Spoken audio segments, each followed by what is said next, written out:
नमस्कार दोस्तों, CG update with Aryan में आप सभी लोगों का बहुत बहुत स्वागत है। आज ऑनलाइन पोस्ट मैट्रिक स्कॉलरशिप का जो फॉर्म भरने का डेट आ गया है। ठीक, फॉर्म भरने का जो डेट है 16/8/2022 से 30/9/2022 तक है। उससे पहले जो स्टूडेंट है उसको अपना जो बैंक अकाउंट नंबर है उसको आधार कार्ड से लिंक कराना है, क्योंकि अगर आधार कार्ड से बैंक अकाउंट नंबर लिंक नहीं रहेगा तो यह एप्लीकेशन निरस्त हो जाएगा। ठीक, तो जो आधार कार्ड है उसको बैंक अकाउंट नंबर से लिंक कराना अनिवार्य है। अगर किसी स्टूडेंट को अपना आधार कार्ड नंबर बैंक अकाउंट से लिंक है या नहीं, इसको अगर जानना है तो जो स्क्रीन पर दिख रहा है लिंक, उस पर आप जाके इसको चेक कर सकते हैं। ठीक, इसको मैं अपना डिस्क्रिप्शन बॉक्स में भी डाल दूंगा, वहाँ से भी आप जाकर चेक कर सकते हैं। ठीक है, यहाँ पे सिंपल अपना आधार नंबर डालना है। ठीक, उसमें एक OTP आएगा, उसको फिर डाल के आप चेक कर सकते हैं कि कौन कौन से बैंक अकाउंट आधार कार्ड से आपका लिंक है। ठीक, चलिए इसको स्क्रॉल करते हैं। अब आते हैं स्टूडेंट कॉर्नर पे। ठीक, यहाँ दिया है रजिस्टर योरसेल्फ और लॉगिन का ऑप्शन।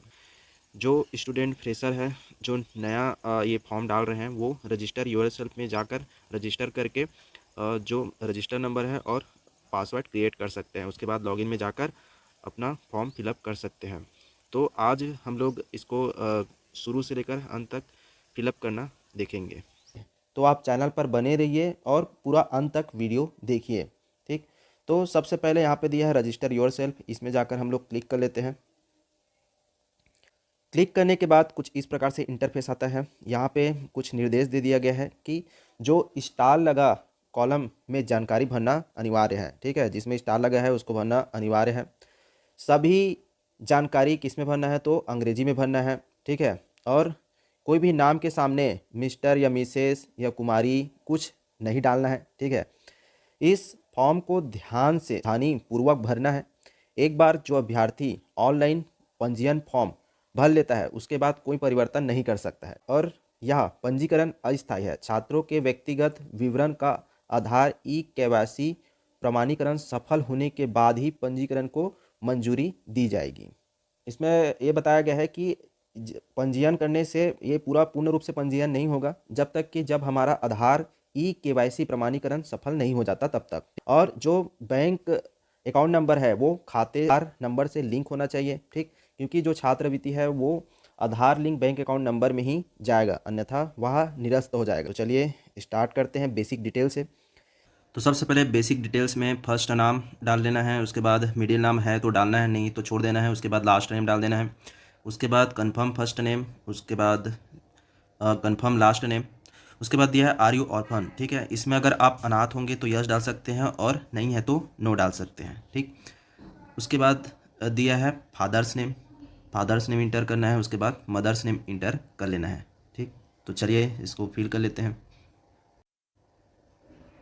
अब फिल करने के बाद इसमें कंफर्म आर यू ऑर्फन में इसको भी हम लोग कंफर्म कर लेते हैं। ठीक है, तो उसके बाद ये बेसिक डिटेल्स कंप्लीट हो गया है। बेसिक डिटेल्स कंप्लीट करने के बाद प्रोफाइल रिलेटेड डिटेल्स को देखते हैं। प्रोफाइल रिलेटेड डिटेल्स में क्या क्या फिल करना है, तो इसमें डेट ऑफ बर्थ, कैटेगरी में SC ST OBC। ठीक है, जो कैटेगरी आपका है उसको आपको फिल करना है।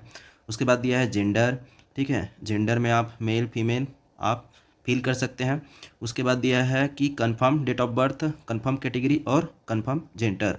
तो चलिए इसको फिल करते हैं।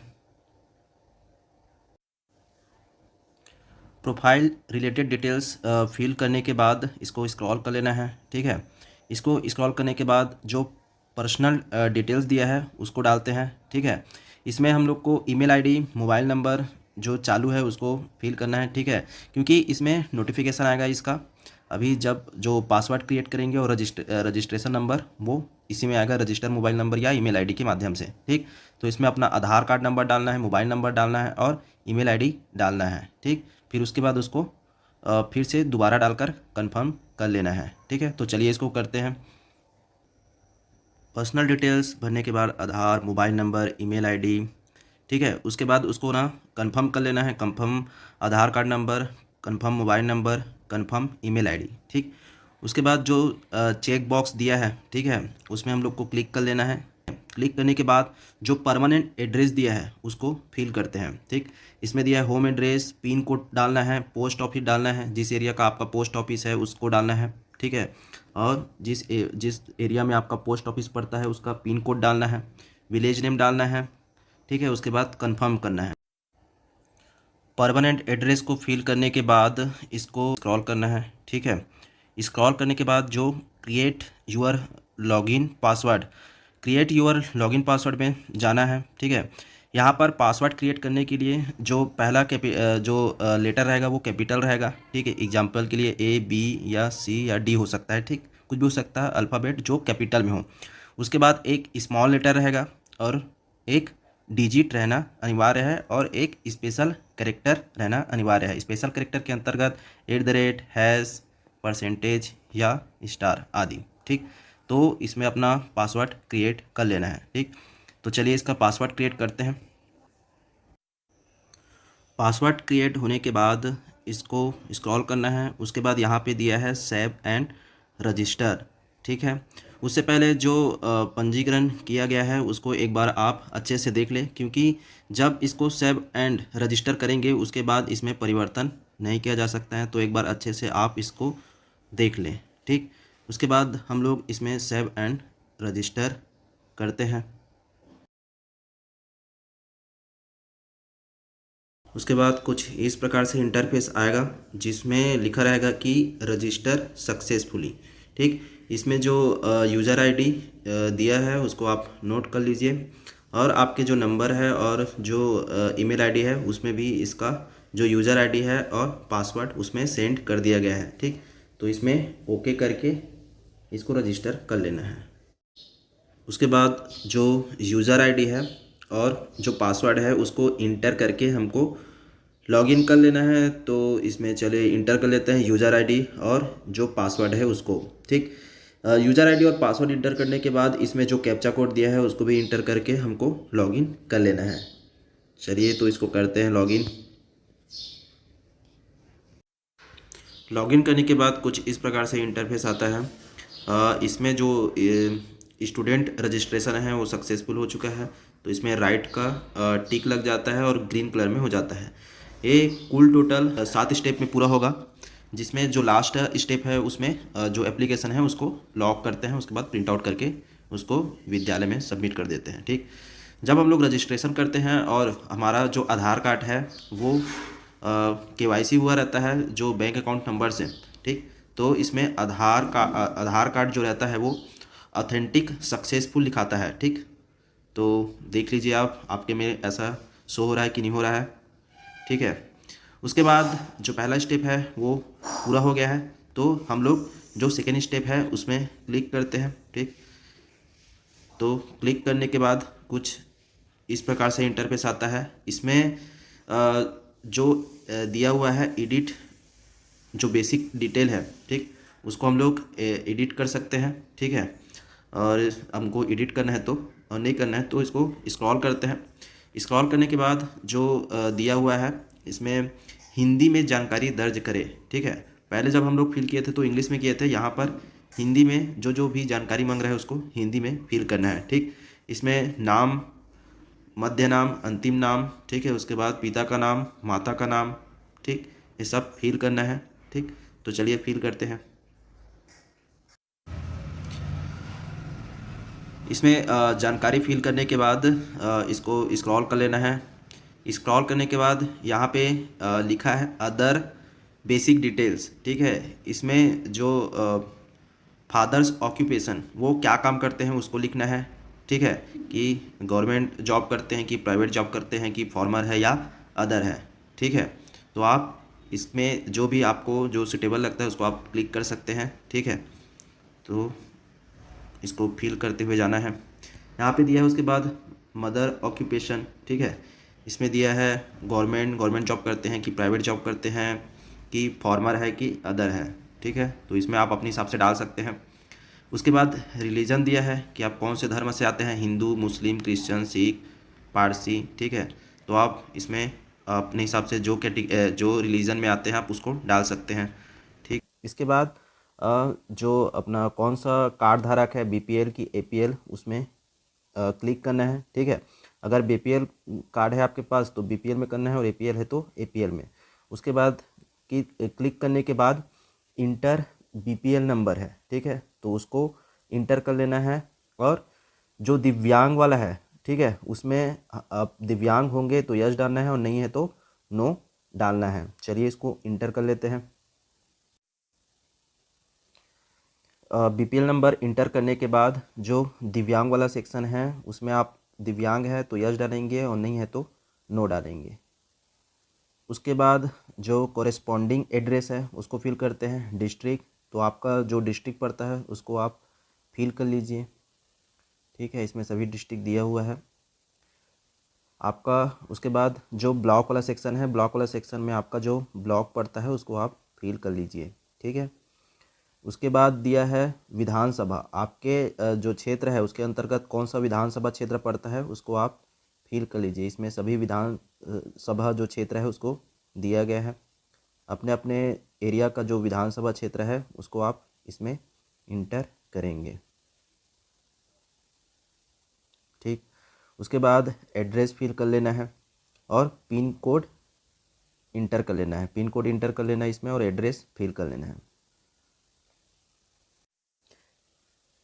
पिन कोड इंटर करने के बाद नीचे दिया गया है अपलोड स्टूडेंट फ़ोटो, ठीक।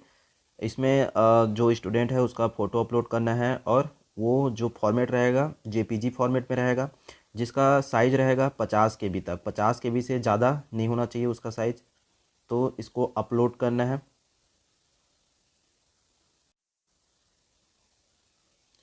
फ़ोटो अपलोड करने के बाद जो हाई स्कूल 10th क्लास का डिटेल्स है उसको इसमें डाल देना है। रोल नंबर डालना है 10th क्लास का, ठीक है।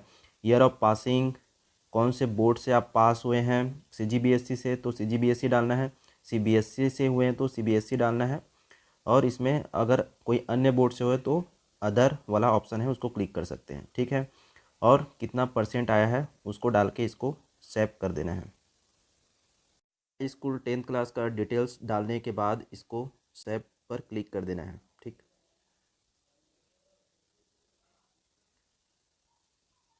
क्लिक करने के बाद इसमें सक्सेस डाटा सेव्ड सक्सेसफुली करके नोटिफिकेशन आता है, ठीक। इसके यहाँ पर ओके कर देना है। ओके करने के बाद अब एकेडमिक डिटेल्स डालना है, ठीक है, कि एकेडमिक डिटेल्स कौन कौन सा है। इसमें सबसे पहले दिया है करेंट इंस्टीट्यूट लोकेशन, ठीक। छत्तीसगढ़ स्टेट है तो छत्तीसगढ़ डालना है, अदर स्टेट है तो अदर स्टेट डालना है। तो सबसे पहले ये छत्तीसगढ़ स्टेट में पहले से टिक लगा हुआ है वो। उसके बाद करेंट इंस्टीट्यूट डिटेल्स दिया है तो इसको हम लोग फिल करते हैं। पहले इंस्टीट्यूट डिस्ट्रिक्ट डालना है, आपका जो अध्ययन केंद्र है कौन से ज़िले में है उसको डालना है, ठीक है, कौन से ज़िले में पड़ता है। तो यहाँ पे सभी ज़िलों का नाम दे दिया गया है। जिस ज़िले में आपका जो अध्ययनशाला है वहाँ आपको उस ज़िले का डाल लेना है, ठीक। उसके बाद कौन से इंस्टीट्यूट में आप पढ़ाई करते हैं उसको डालना है, ठीक है। इसमें सभी कॉलेजों का नाम दे दिया गया है। आप अपने अपने जो कॉलेज है उसको आप ढूंढ के डाल सकते हैं,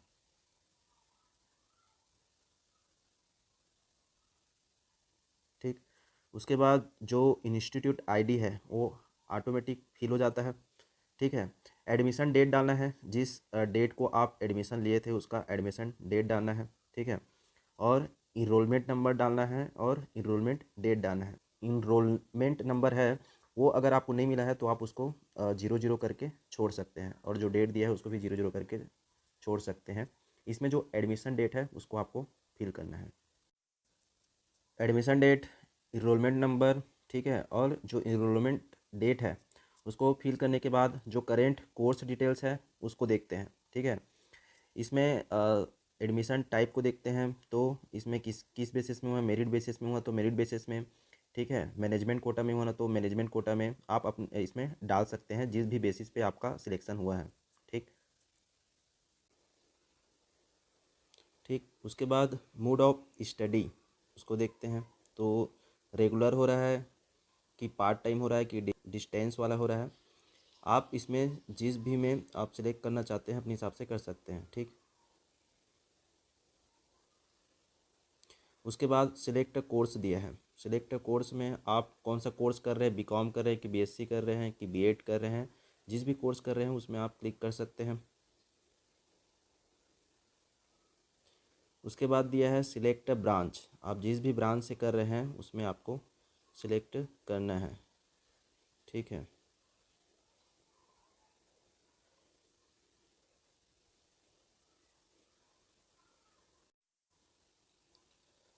सिलेक्ट कोर्स और सिलेक्ट ब्रांच, ब्रांच डालने के बाद आपका जो कोर्स कोड है और कोर्स कोड है वो ऑटोमेटिक आ जाता है। अब इसमें डालना है कोर्स ईयर, ठीक है। तो फर्स्ट ईयर है तो फर्स्ट ईयर, सेकेंड ईयर तो सेकेंड ईयर, थर्ड ईयर तो थर्ड ईयर, ठीक। तो अभी हम लोग फ्रेशर का डाल रहे हैं, ठीक है। उसके बाद क्या लिखा है कि do you stay in government institute recognise hostel, अगर आप हॉस्टल में रहते हैं तो यस डालना है और नहीं रहते तो नो डालना है, ठीक। उसके बाद जो प्रीवियस कंप्लीटेड कोर्स डिटेल है उसको डालना है, ठीक है। अगर ट्वेल्थ था प्रीवियस तो ट्वेल्थ का डालना है, अगर डिप्लोमा इससे पहले किए थे तो डिप्लोमा का डालना है, अगर ग्रेजुएशन किए थे तो ग्रेजुएशन का डालना है, ठीक। इस प्रकार से यहाँ पे दिया हुआ है, ठीक है। तो इसको चलिए फिल कर लेते हैं। प्रीवियस कंप्लीटेड कोर्स टाइप इसमें देखते हैं, तो इसमें दिख रहा है school education course, ITI, diploma, professional degree course, जिस भी से आप किए होंगे उसमें आप क्लिक करके डाल सकते हैं। अगर आपका प्रीवियस कंप्लीटेड कोर्स ट्वेल्थ है तो आप स्कूल एजुकेशन कोर्स पर क्लिक कर लेंगे। उसके बाद दिया है सिलेक्ट प्रीवियस कंप्लीटेड कोर्स, तो इसमें ट्वेल्थ आएगा, ट्वेल्थ क्लास का डाल रहे हैं तो। उसके बाद देखते हैं सिलेक्ट प्रीवियस कंप्लीटेड ब्रांच, उसका ब्रांच कौन सा था, साइंस था कि आर्ट था कि कॉमर्स था कि होम साइंस था, ठीक है। तो आप जिस भी ब्रांच से किए होंगे आप उसको डाल सकते हैं। यहाँ पे हम लोग साइंस से किए तो साइंस को क्लिक करते हैं। उसके बाद जो प्रीवियस कंप्लीटेड कोर्स है, ठीक है, उसका रोल नंबर डालना है, पासिंग ईयर, परसेंटेज और जो इंस्टीट्यूट नेम है उसको फिलअप कर लेना है, ठीक है। तो चलिए इसको फिलअप करते हैं। पासिंग ईयर में जिस भी ईयर में आप प्रीवियस कोर्स कंप्लीट किए थे उसको उस ईयर को डाल लेना है, उसका परसेंटेज डाल लेना है और प्रीवियस ईयर कंप्लीट जो कोर्स किए थे उसका जिस इंस्टीट्यूट से किए थे उसको फिलअप कर लेना है, ठीक। अब अपलोड करना है प्रीवियस ईयर या लास्ट एग्ज़ाम का मार्कशीट, जिसका जो साइज़ है मैक्सिमम 120 से 120 केबी से ज़्यादा नहीं होना चाहिए, ठीक है। इसको पीडीएफ या जेपीजी फॉर्मेट में हम लोग अपलोड कर सकते हैं। उसके बाद जो सेव बटन है उसको क्लिक करेंगे। क्लिक करने के बाद कुछ इस प्रकार से इंटरफेस आता है, इसको ओके कर लेंगे। ओके करने के बाद बैंक डिटेल्स, इसके अंतर्गत IFSC code, bank name, branch name, address और जो अकाउंट नंबर है, पासबुक का स्कैन कॉपी जिसका जो साइज़ रहेगा मैक्सिमम 120 केबी तक रहेगा, इसको पीडीएफ या जेपीजी फाइल में हम लोग इसको अपलोड कर सकते हैं। इसके बाद जो आधार लिंक बैंक दिया गया है उसमें अपना जो बैंक है उसका नाम सर्च करके उसको फिल कर लेना है। उसके बाद जो चेक बॉक्स है उस पर क्लिक करके इसे सेव कर देना है।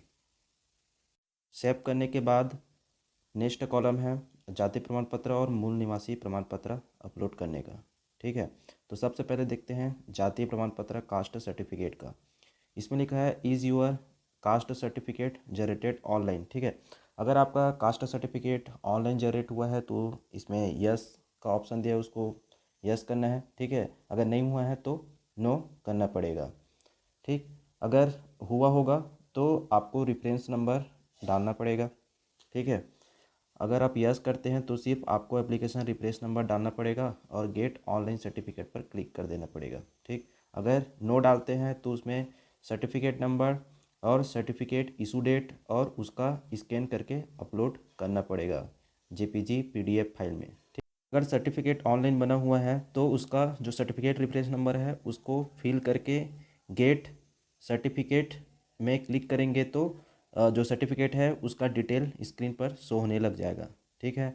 फिर उसके बाद इसको जो चेक बॉक्स दिख रहा है उस पर क्लिक करेंगे। क्लिक करने के बाद जो अपलोड लिखा है उस पर क्लिक कर देंगे और इसको जो डाटा है उसको अपलोड कर देंगे। इसके बाद जो मूल निवासी है उसको भी हम लोग अपलोड करेंगे। ठीक, इसमें भी वही है, अगर ऑनलाइन जनरेटेड है तो यस करना है, अगर नहीं है तो नो करना है। ठीक, इसमें भी जो अगर ऑनलाइन है तो आप इसमें रिफ्रेश नंबर डालकर गेट ऑनलाइन सर्टिफिकेट करके उसको अपलोड कर देना है। अब जो इनकम सर्टिफिकेट है उसको फिल करते हैं उस वाले सेक्शन को। तो इसमें जो एनुअल इनकम है उसको फिल कर लेना है। उसके बाद इनकम सर्टिफिकेट जो ऑनलाइन जनरेट हुआ है उसमें अगर ऑनलाइन हुआ है तो यस करना है, ऑफलाइन हुआ है तो नो करना है। ठीक, जब ऑनलाइन हुआ रहेगा तो उसका जो सर्टिफिकेट का एप्लीकेशन रेफरेंस नंबर है उसको फिल कर लेना है। फिल करने के बाद जो रेफरेंस नंबर है उसको फिल करना है। उसके बाद जो गेट ऑनलाइन सर्टिफिकेट है उस पर क्लिक कर देना है। क्लिक करने के बाद डिस्प्ले में इस प्रकार से जो इनकम सर्टिफिकेट है उसका विवरण है वो प्रदर्शित होने लगेगा। ठीक है, आप इसमें आई एक्सेप्ट पे क्लिक कर देंगे। उसके बाद सेव पर क्लिक कर देंगे। ठीक, उसके बाद ये सक्सेसफुल हो गया। ठीक है, अब इसके बाद लास्ट सेक्शन बचा है लॉक एंड एप्लीकेशन का। ठीक है, इसमें एप्लीकेशन को लॉक करना होता है। उससे पहले जो basic details, academic details, address जो भी हम लोग डाले हैं उसको बारीकी से चेक कर लेंगे, क्योंकि लॉक होने के बाद आप इसमें कोई भी चेंजेस नहीं कर सकते हैं। तो इसको एक बार अच्छे से रीड कर लीजिए, उसके बाद ही आप इसको लॉक करिए। करने के बाद नीचे स्क्रॉल करते हैं तो इसमें घोषणा पत्र दिया है, उसको टिक करके click here to lock application and forward to institute पे हम लोग क्लिक कर देंगे। उसके बाद फाइनल सबमिट आता है। इसके बाद आप कोई भी चेंजेस नहीं कर सकते हैं। ठीक, इसको लॉक करने के बाद आप इसमें किसी भी प्रकार के कोई भी चेंज नहीं कर सकते हैं। इसको यस प्रोसेस पे क्लिक करना है। उसके बाद इसका पीडीएफ निकाल के आप अपने इंस्टीट्यूट पे जाकर पूरा डॉक्यूमेंट के साथ जमा कर देंगे। अगर ये वीडियो अच्छा लगा हो तो लाइक करें, सब्सक्राइब करें, ज़्यादा से ज़्यादा शेयर करें। धन्यवाद।